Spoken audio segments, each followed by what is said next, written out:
like an overgrown box kite, doesn't it? Well, you can take it from me, it feels like one, too, when you're up in it.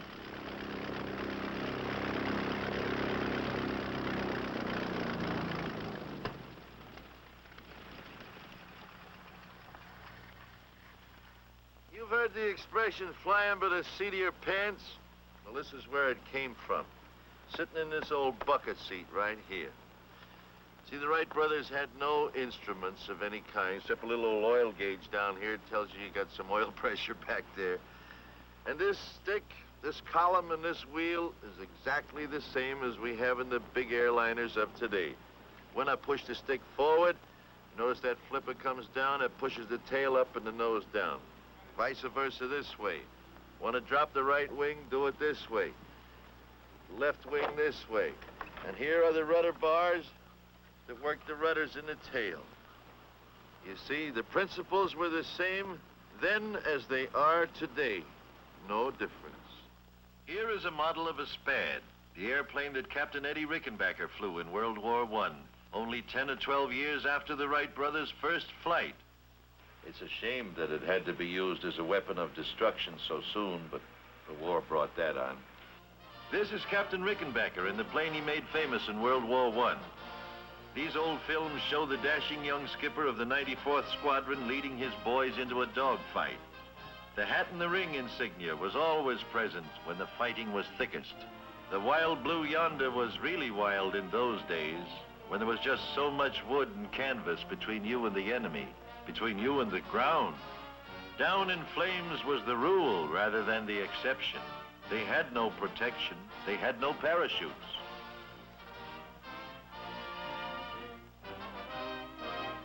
Yes, they paid a high price, but it was through Captain Rickenbacker's exploits in World War I that the terrific fighting power in the airplanes was made known to man. This little Spad carried a very powerful engine for those days and often flew up to 135 miles an hour, straight down. There aren't many of them left, but here comes one of those old-timers now. And look who's flying it. It's Captain Eddie, the one and only, Captain Rickenbacker. Hey, wait a minute. I want to get in this scene myself. Hey, Captain Eddie. How's it feel to be at the controls of this old baby again? Well, frankly, it brings back a lot of memories, Arthur. Some good, some not so good, but maybe we had to do it regardless. You know, many a morning I used to sit around up there at 20,000 feet with the sun at my back, waiting for the enemy Fokkers to come around. 20,000 feet in that open cockpit? Right. Nowadays, we got heated and pressurized cabins. Didn't you get cold? Oh, how? It sure was. In fact, we had to come down to thaw out. You know, it gets so cold up there. Yes, Arthur, it's a wonderful little ship, in spite of the fact that it's made up of wood and wires and struts and slack and tape, and pulled together with all of these wonderful combination gadgets. In fact, the matter is, the only metal in it, the engine and the machine guns. Yes, quite a change. And in 30 years, too. True, and on the other hand, when you take a look at the beautiful Super Constellation, all metal. One end to the other, aluminum, steel, brass, copper, in fact, every kind of metal known to science is involved in its structure. Just take a look at that Super Constellation, folks. 114 feet long, with a wingspan of 123 feet. 4 of the latest compounded engines of 3,250 horsepower each. Do you realize how much power that is? Why, each engine has more power than a locomotive. This plane can fly up to around 400 miles an hour. And we are going to take a ride in it. Let's hear what Captain Eddie is saying. Arthur, one of those wheels weighs almost as much as a Spad. By the way, here comes your crew. Oh, hello, Dick. Hi, Dickie boy. Hiya, Captain. How are you? Hello, you. Hello, Captain. Nice to Hey, see you. Hello, Captain. Arthur, we're due out of here at 2 o'clock. Just 1 hour from now. I'm ready. Well, as long as you fellas are going to do the flying, I might as well go on. Have a good trip. So long, Okay. guys. Thank you, So Captain. long. What a guy. Well, now we're going to take you on a regularly scheduled flight from New York to Miami. Only this time, you're coming up in the cockpit with us, and we're going to show you what goes on behind the scenes. Well, Hugh, how are we fixed? Okay, sir. I'll see you on board. Good. Now, folks, I want you to meet my co-captain for today's trip. This is Captain Dick Merrill. Over 25 years with Eastern Airlines. One of the grandest guys and one of the best pilots who ever lived. I'm sure you know of his exploits as well as I do. To name one, he was the first pilot to fly a commercial flight across the Atlantic and return. What do you say, Captain? I say, Captain, let's check in at crew scheduling and then go look at the weather. Aye, sir, we'll do it.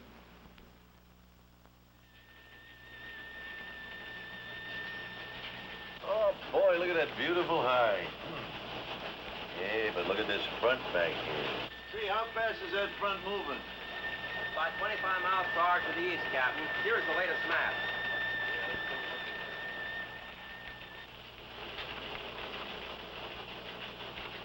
Good. Thanks, Henry. Dick, let's fly down to 22,000. Sounds like a good altitude to me, Arthur. I'll go in and make out the flight plan. Okay. In this room, they get weather reports every hour on the hour from weather stations scattered all over the United States and Canada. Here you are, sir. Hi, Dick. Flight 601, proposed 1400. The dispatcher's office is the central intelligence for all aircraft. They know where every plane is every minute. On this big board, the clerk notes the position of each plane en route, as reported by radio, and the time due at the next checkpoint. We fill out our flight plan with the dispatcher, giving our exact route of flight, the altitude, the amount of fuel, and so forth. A copy of this will be filed with the Government Airways Traffic Control. Here you are, sir. How does that look to you?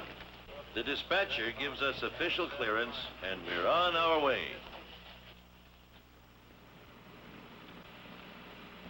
Everything okay, Hugh? The ship is ready, sir.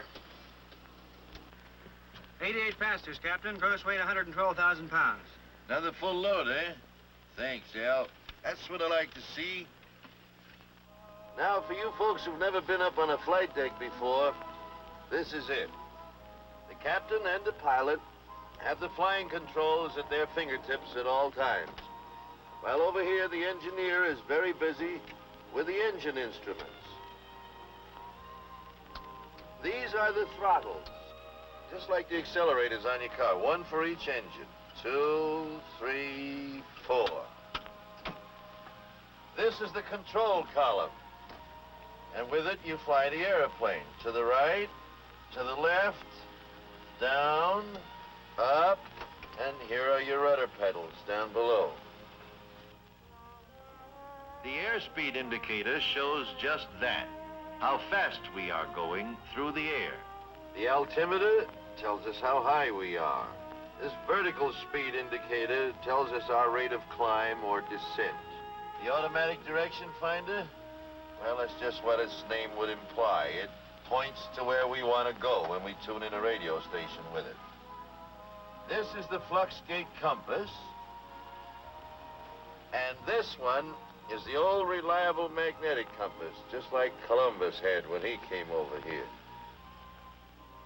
This is the Omni-Range bearing indicator. This is the localizer and glide path indicator, about which we'll talk a little bit more later. This is the artificial horizon. It shows the attitude of our plane with reference to the real horizon. And of course, you know that we have radio contact at all times, ship to ship, ship to ground, 2 or 3 transmitters and receivers. Now, this plane has already been very thoroughly checked by the maintenance department. And during the last hour, it was checked by our own flight engineer. But that's not enough.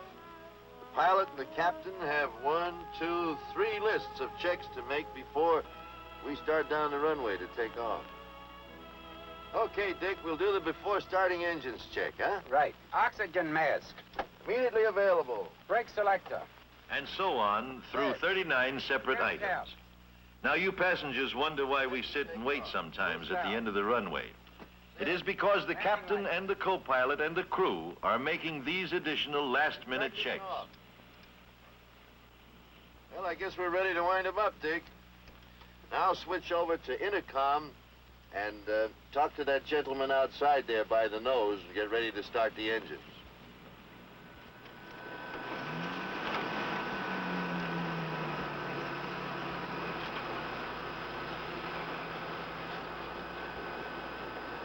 Ground to cockpit. Clear to start. Ready to start. Start 3. Turning 3.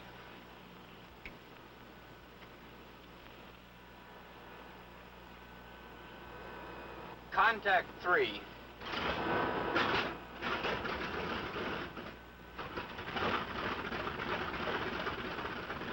Clear to start 4. Start 4.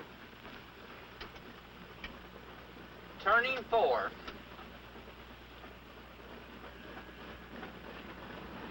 As soon as the second engine starts, the ground crew checks with the cockpit. Hydraulic pressure up. Now the safety pins can be removed from the 3 landing wheels. Otherwise, they could not be retracted when the plane is in the air. Clear to start 2. The same routine is followed for each engine. Clear to start 1.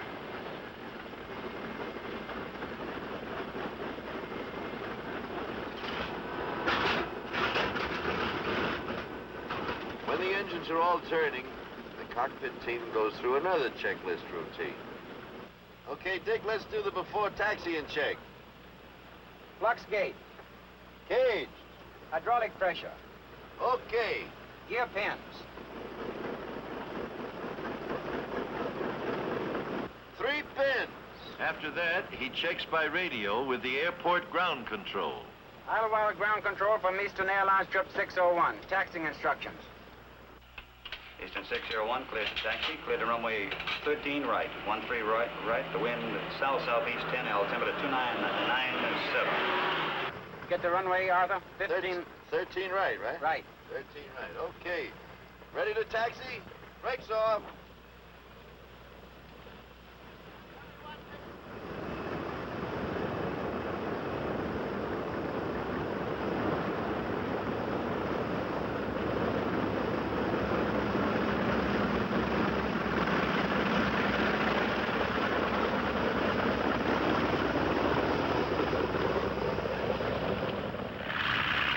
Ground control having given us permission, we taxi over to the warm-up block.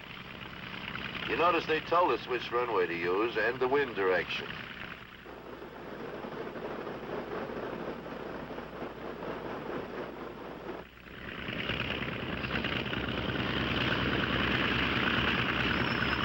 At the warm-up block, we go through the next, or before takeoff check. Trim tabs. Set. Flight instruments. Okay. Pitted heaters. Off. Mixtures.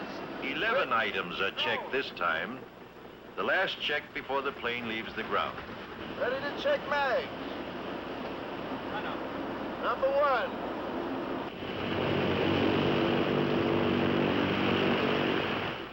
Left. Move. Right. Move. Number 4. And so on until all 4 engines have been run up and checked. We are now ready for takeoff clearance. Idlewild ground control from Eastern 601. Ready for clearance. Roger, Eastern 601, cleared for takeoff. All right, brakes off.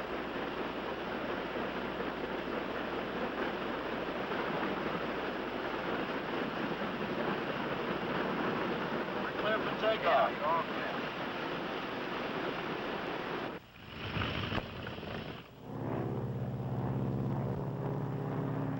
Here we go. Ready for takeoff. Takeoff power. Takeoff power.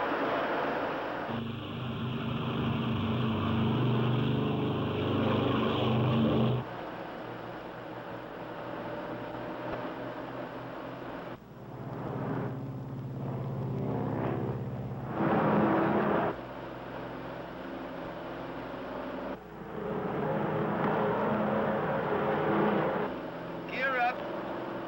Gears coming up.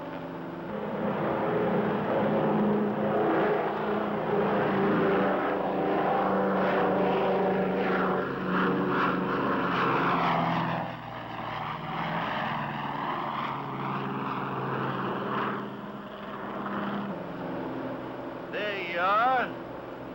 See how easily she wanted to get off?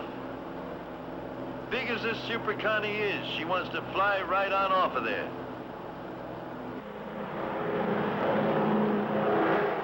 Mito power. Veto power. It's maximum except for takeoff. Flaps up. Flaps coming up. Flaps are extensions of the wing area used to give more lift during the slower speeds of takeoffs and landings. They withdraw in flight for greater speed. Climb power. Climb power.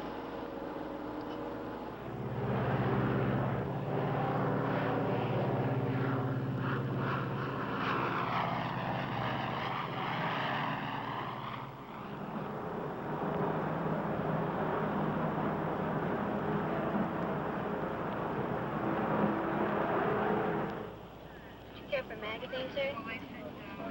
Popular mechanic? Okay, we finish our climb check. Now it's time for a Chesterfield. Dick. I don't smoke, Arthur. Hugh, Okay, thanks. you get down on the deck, you buy 'em by the carton, see? Indubitably. What? Yes, sir. I thought you wouldn't wrap your tongue around that one twice. Building up his par.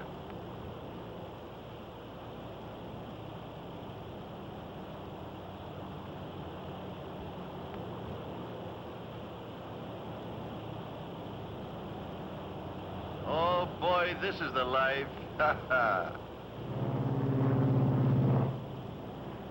Hey, there goes that northbound Silver Falcon. That's one of Eastern Airlines' wonderful twin-engine planes. The new type that has superseded the beloved old DC-3. It's the most advanced twin-engine commercial plane in the air today. She carries 40 people at a cruising speed of around 300 miles an hour. One of the most comfortable airplanes you could ever ride in. Eastern uses them to pick up passengers from intermediate points to connect with these big Super Connies. It's a wonderful airplane, that Silver Falcon.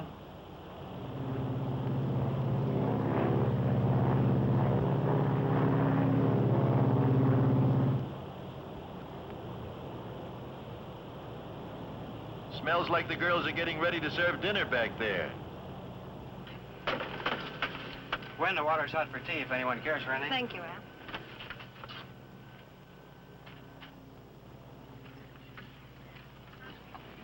Would you like some dinner, sir? How about you, Hen? Oh, this looks delicious.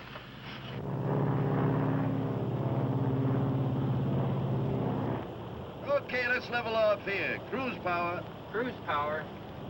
Now, people often ask me, I can figure out how you do this in good weather and over land, but how do you navigate when you're up over the clouds and over the ocean? Well, honestly, it's so simple, I hate to tell you. Well, for direction, we have the compass, the automatic direction finder, and the Omni range receiver.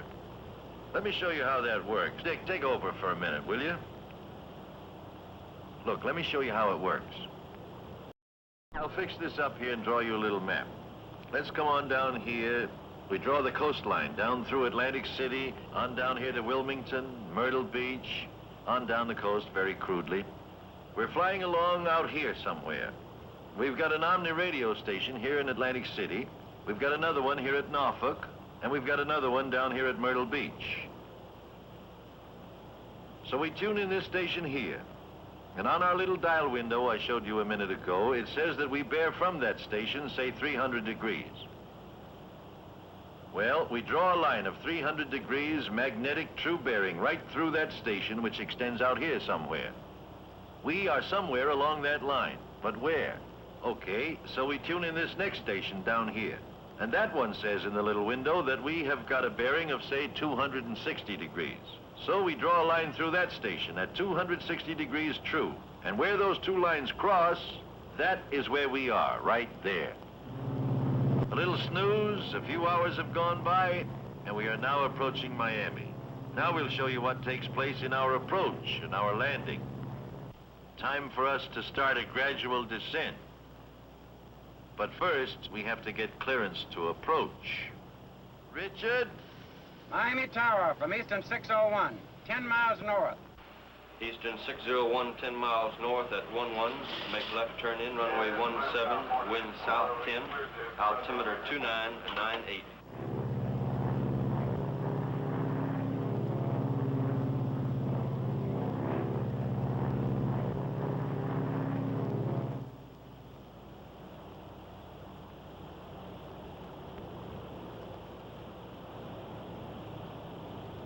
Okay, Dick, let's have about 60% flaps. Flaps coming 60.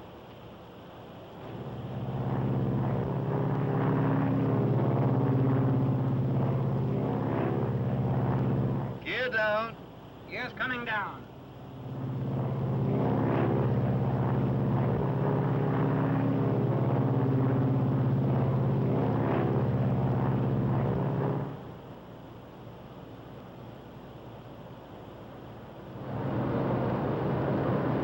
Eastern 601, clear to land. 80% flaps. Flaps coming 80.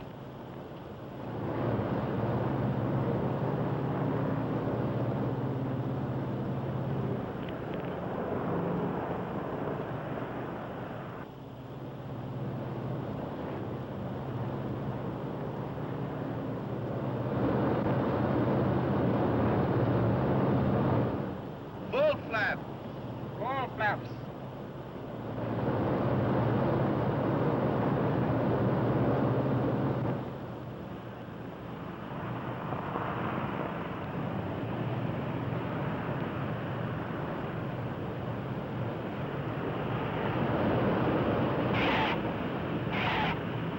The captain will reverse the pitch of the propellers and push the air forward and just stop the plane.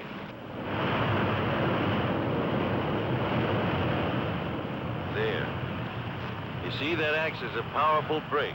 So next time when you're riding in an airliner and you hear the engines roar soon after you're on the ground, remember that's what he's doing, reversing the props to stop the airplane.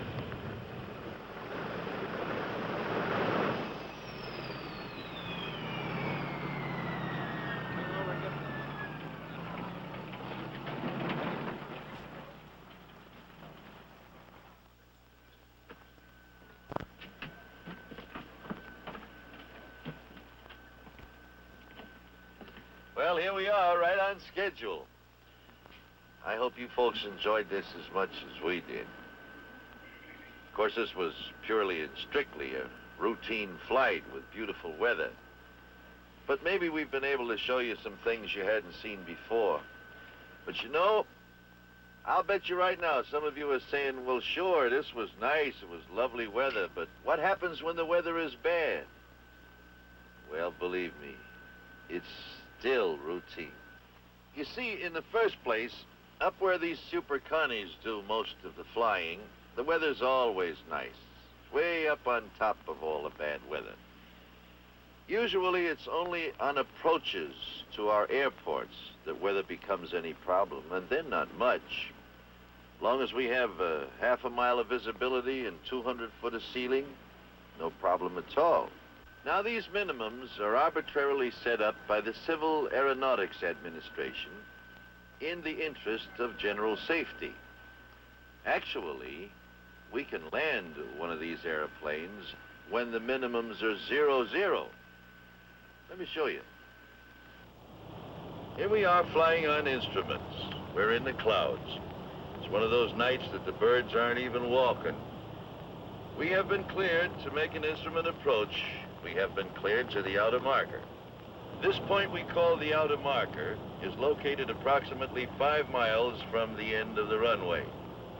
A light flashes on the cockpit panel. At the same time, the ADF needle indicates the passage of the marker, and we also get an audio signal. And at this point, the glide path is intercepted. The glide path is a sloping radio beacon down which the aircraft should make its descent to the runway, and is indicated by the horizontal needle. When the needle is centered, the aircraft is on the glide path. If the needle moves above center, The aircraft is low and must climb back to the path. If the needle is below center, we're high on the glide path. This is a big help in itself. But in addition to the ILS, the Instrument Landing System, we have GCA, that is Ground Control Approach, and that can give additional valuable assistance. Radar monitoring on localizer voice as you approach the outer marker. By means of this radar, the GCA controller sees the approaching plane as a bit of light moving on his scope and can direct it safely to the airport. When the flight has been directed to the approach course, it is turned over to the radar monitor for final approach. Radar to eastern, you're approaching the ILS course. Turn to a heading of 247, and I'm turning you over to the radar monitor for final approach. This is radar monitor. Etched right on the scope is both glide path and localizer, and any deviation can be detected and measured in feet. You are 4 miles from the end of the runway. 200 feet to the right, of course, but correcting nicely. Your glide path is good.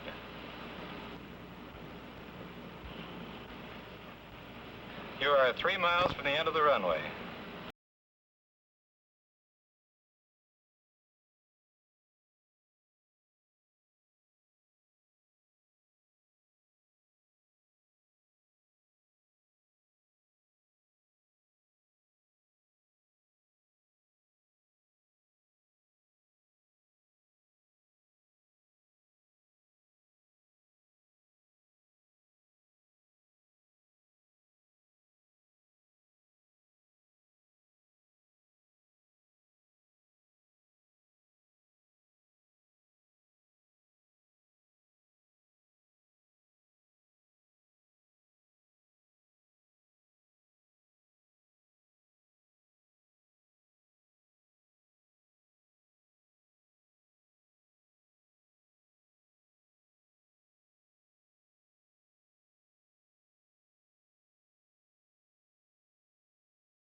It's still routine. Now I'm going to show you the most amazing demonstration of power in an airplane you've ever seen. Let's go back upstairs.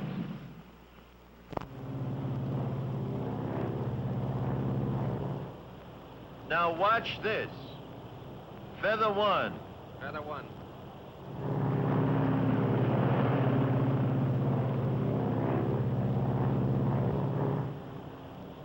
Feather 2.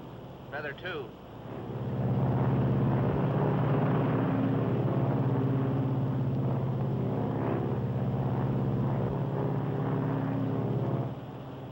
Look at that, on 2 engines. Purring along just like a kitten. You haven't seen anything yet. Feather 3. Feather 3.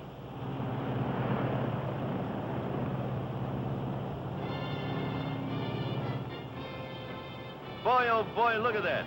On 1 engine. Going along just as steady as you like. Only a Constellation can do this.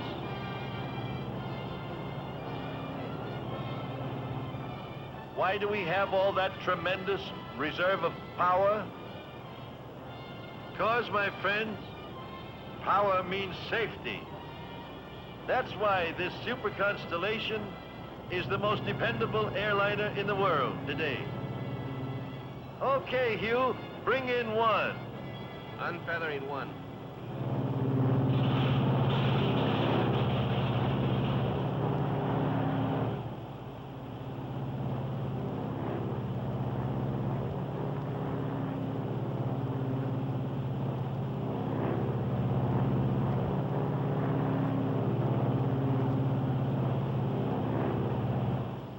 You know, these engines are not only the best that money can buy, but but they are maintained by the finest bunch of aviation mechanics in the world, trained for years by Eastern.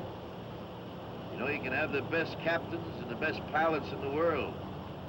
They can't do much good if the engines don't run. We've got the best mechanics in the business in Eastern. Doesn't that inspire confidence? I think it does.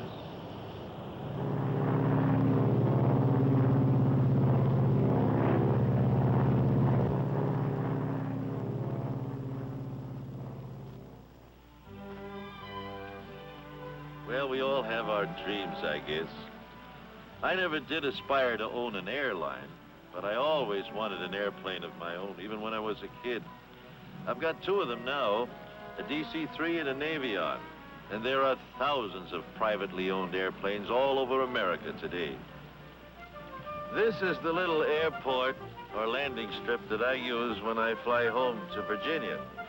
That's my Navion coming in there, a single-engine plane. We can go most anywhere in it. It has all the technical facilities and instruments that the big planes have. Besides the Navion, I have a DC-3. That's my Air Force.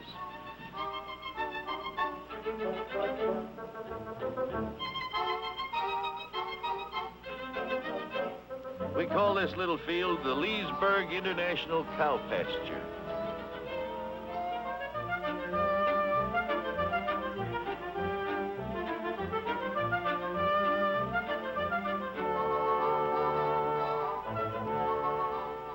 Cows out there give 100-octane milk. Of course, these are reciprocating engines here. We have the regular jet engines like we use in our military aircraft. This is a Lockheed F-94C Starfire. It's an Air Force jet-propelled fighter. You see, these jet engines, contrary to what I'm afraid is too popular a belief, are not the lethal things they're cracked up to be. As a matter of fact, they're so quiet and so vibrationless that to ride behind one of them is a real comfort. We're hoping someday soon that our commercial transports will be jet-propelled. You see, a jet engine has no propeller. The air is drawn in through the intake ducts just forward of the wings, compressed and mixed with burning fuels to produce a powerful jet of exhaust gases which are expelled aft. The mechanism involved in reality is much simpler. The propeller is replaced by an air compressor. There's a combustion chamber into which we inject fuel to expand the air and increase its velocity. And installed in the path of the exhaust gases is a turbine to drive the compressor. There you have it. This is my friend Tommy Daniels, a member of our Air Forces for 12 years. Tommy is one of the thousands of fine young men who are making a career out of the Air Force, taking advantage of the wonderful training they receive. How do you like it, Tommy? It couldn't be better, Mr. Godfrey. It's really wonderful. Now I'm going to have the pleasure of flying with Tommy today in some very exciting scenes. So, Tommy, what are we going to do? Well, Mr. Godfrey, I'd like to take you through some pull-ups to show you just what this airplane is designed to do in climbing to altitude rapidly. I'm sure you'll enjoy it, but it's just routine flying to us. We do it every day. Now, before we take off, I would like to have your friends take a look at the afterburner in the tail section. It gives this airplane this terrific wallop. Okay, Tommy, we'll do it. This Lockheed Starfire is an all-weather Air Force interceptor. She was designed especially to get off the ground quickly and climb to altitude very quickly in the hope of being able to intercept and stop any enemy bombers that might come over this way. To help her get up there quickly, she was designed with this afterburner in the tail section, which is why this tail section is so much bigger than any other jet you've probably seen. See, there's an auxiliary engine back in here that uses exhaust gases as they pass through and reburn them with greater efficiency, giving additional thrust to the engine. That really is something to watch. It get off quickly and climb to altitude, boy, oh boy. I want to show you what I mean, so we're going to fly by first on the regular jet, and so you can see and hear how it performs. And then we're going to fly by with the afterburner on. And you'll hear that, well, you'll see for yourself. You just watch. Okay, Tommy, let her go.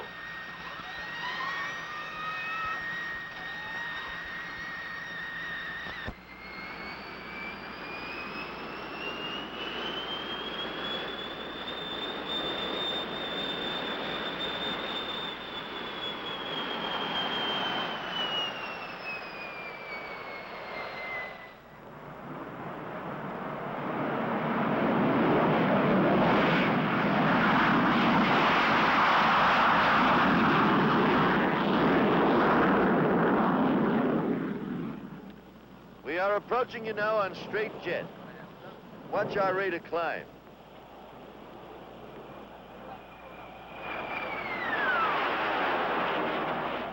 Now we are approaching with the afterburner in operation.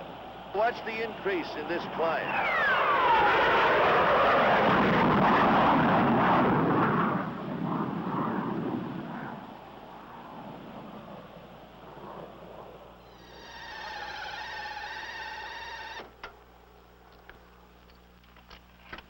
Well, how'd you like it, Mr. Godfrey? Boy, my pants are where my necktie ought to be. But it was wonderful. Gee, what a dive. Woo! That's just a sample of what this airplane can do, Mr. Godfrey. Thank you, Tommy. And this airplane can do much more, as we're going to see. Yes, and here comes the man now who's going to do it.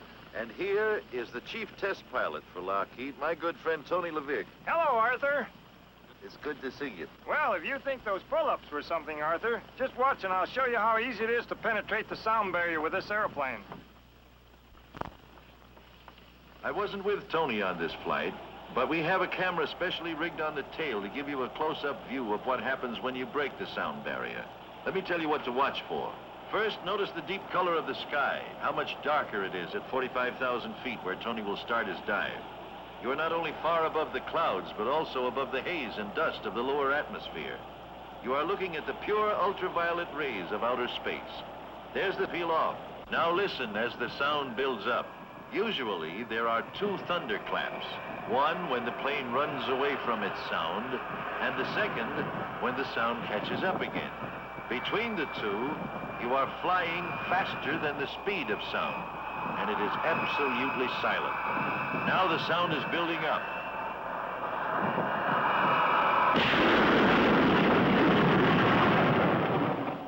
The sound barrier has been broken. This is the silence of supersonic flight. Now the pullout is being made. Listen to the noise when the sound catches up.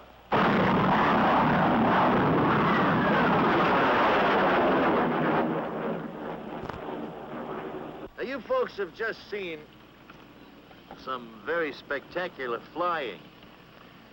But the point I'd like to make to you is this, that as spectacular as it looks, it's not foolhardy, not without purpose. This airplane was built to take that kind of a strain. I'll say it was, Arthur. You know, even when you're flying faster than the speed of sound, this business of flying in our Air Forces is carefully figured out to the last detail. We take nothing but calculated risks. Calculated risks, you know? Our equipment is the very best. It's built to fly. You wouldn't make dives and pullouts like that with a transport plane. It wasn't built to do that. This kind of an airplane was. Why, we were climbing up out of that dive there at the rate of about 45,000 feet a minute for a few seconds. Even our big bombers, the B-52, the B-47s, they fly so fast, and yet they're built to fly, strong, and have all the bugs been worked out of them. So that really, it isn't something spectacular, this business of flying so fast. It's done every day by personnel that's trained very carefully, by men who are competent to train the youngsters coming along. Your son that joins the Air Force or the Naval Air Service, Never fear but what he'll get the very best possible instruction, that every precaution will be made to look out for his safety. Sure, there's danger to it. There's danger to crossing the street. It takes a special breed of cat to fly these things. This can't be done by any namby-pamby. That's why all the men you know who are pilots are such wonderful young men. You young fellas looking for adventure, looking for real life, something you love every minute of it, you go and see the nearest Air Force recruiting officer, or the nearest naval officer procurement station, or the nearest air station someplace. Talk to them about it. It's a wonderful life. You'll love the years that you spend there, and you'll use the experience all the rest of your days. Join up. We need you. So now let's get back to the man who knows most about where air transportation is going. Hello, Art. Well, Rick, we've told the story pretty good up to now, I think. What would you say we can look forward to in the next few years? Well, Arthur, you've been talking about jets. You know, it won't be long until we'll be flying from New York to Miami in a matter of 2 hours, San Francisco in 5, and to London in 5 to 5.5 hours. And at altitudes from 35,000 feet to 45,000 feet. In fact, we'll be landing and taking off in most any kind of weather. Well, that's fine. That's wonderful, Rick. Our planes are flying faster all the time. But what are we going to do about this business of getting from the airport to town and from town to the airport? Doggone, sometimes it takes you longer to do that than it does to fly where you're going. I know. And we're going to be doing something about that, too, Arthur. It won't be long until you'll be going to your midtown terminal. There you'll step into an express elevator and be whisked to the top of the building. There a commodious helicopter will be awaiting to take you, baggage and all, and deposit you at the main airport in just a matter of minutes. And not only from downtown, Arthur, we're going to have feeder lines of helicopters coming in from all the surrounding communities. We're going to make flying better and faster. We're going to make flying available to still more people. Well, Rick, it's been a lot of fun. A rare privilege and a great honor to do this with you. I've learned a lot, and I hope we've done some good. I'm sure of it, Arthur. Good luck. God bless you always, Captain Godfrey. Thank you, Rick.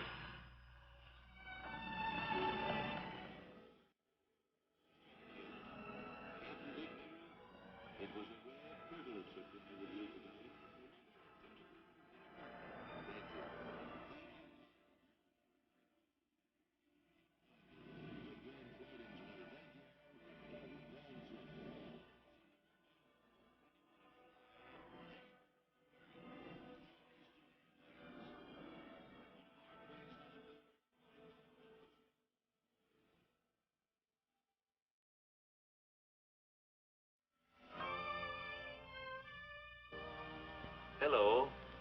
This is to be a movie about flying, one of my very favorite subjects. In fact, there's nothing I'd rather talk about, especially during this 50th anniversary year of powered flight. Of course, I like to talk about radio and television, too. They've been mighty good to this country, boy. This is the way I make my living.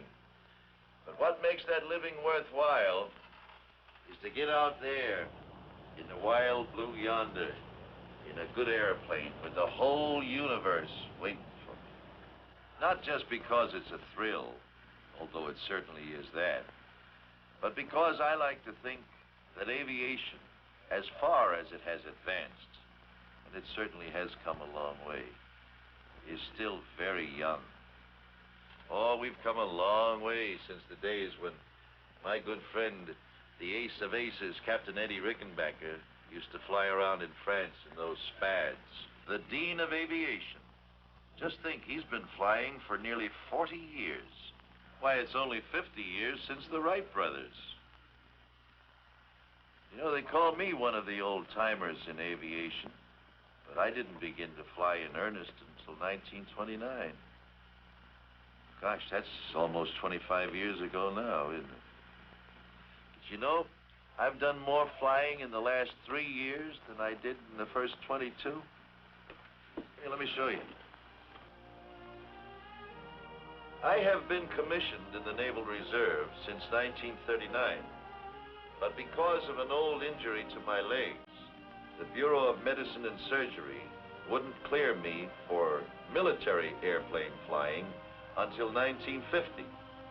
So it was in 1950, in September, that I got my Navy wings at Pensacola, the happiest day of my life.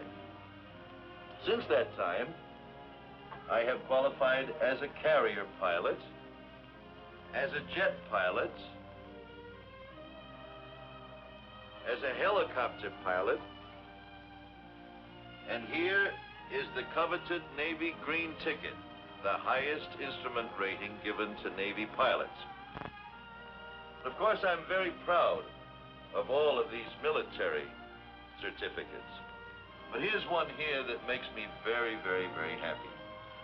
This is the certificate that Captain Eddie Rickenbacker gave me recently, making me an honorary captain in Eastern Airlines. As I was saying, planes have come a long way in the last 50 years. Here's one very much like the one that the Wright brothers used. Used to make 40 to 50 miles an hour.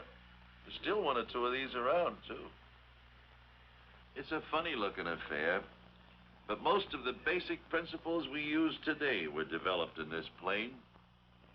It didn't fly high, and it didn't fly far, but by golly, it flew.